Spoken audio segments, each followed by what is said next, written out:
This is your Lead Left vodcast for the week of August 5th. I'm Randy Schwimmer. Welcome back.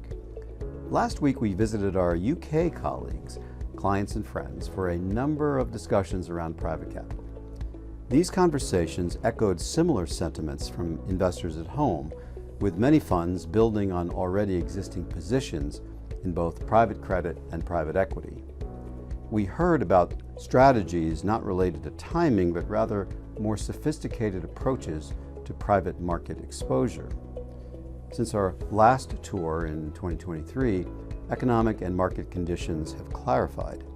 As is the case in the US, the UK economy continues to motor along despite the Bank of England's rate of 5.25%, essentially at the Fed's current level.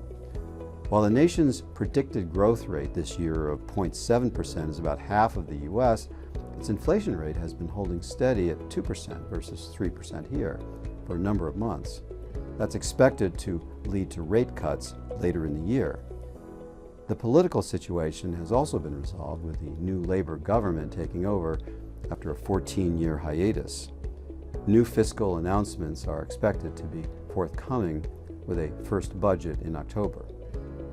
These trends have created a constructive environment for capital markets in the UK, particularly in private markets. For more global-oriented investors, there was also an increasing interest in access to assets both in Europe and in the US. As we've reported in our other capital visits around the world, each jurisdiction has its unique characteristics. In the UK, institutional investments are largely supported by three overarching pillars. First, there's the local government pension schemes, LGPS. These are local pension authorities pooled with partner funds from boroughs, municipalities, and counties.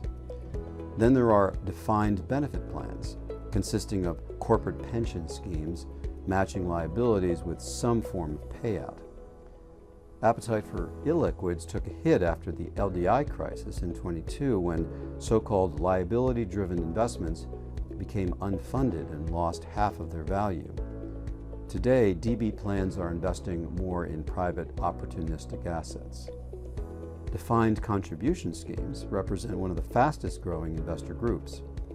Opening up 18 months ago, this market can invest in privates and, for the first time, can build semi-liquid products.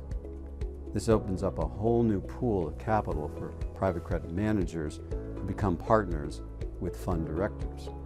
These partnerships are helping to drive the growth of the DC market, which is expected to rise to about £1 trillion by 2030, according to PLSA. The largest of these plans is estimated to be committing to between 10% and 30% in private semi-liquid market strategies.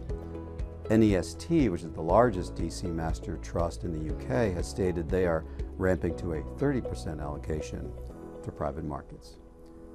Next week, we'll discuss how individual managers in the UK are dealing with private capital allocations, what structures meet their unique sensitivities and requirements, and how those investors view the outlook for the asset class and the top managers with whom they invest.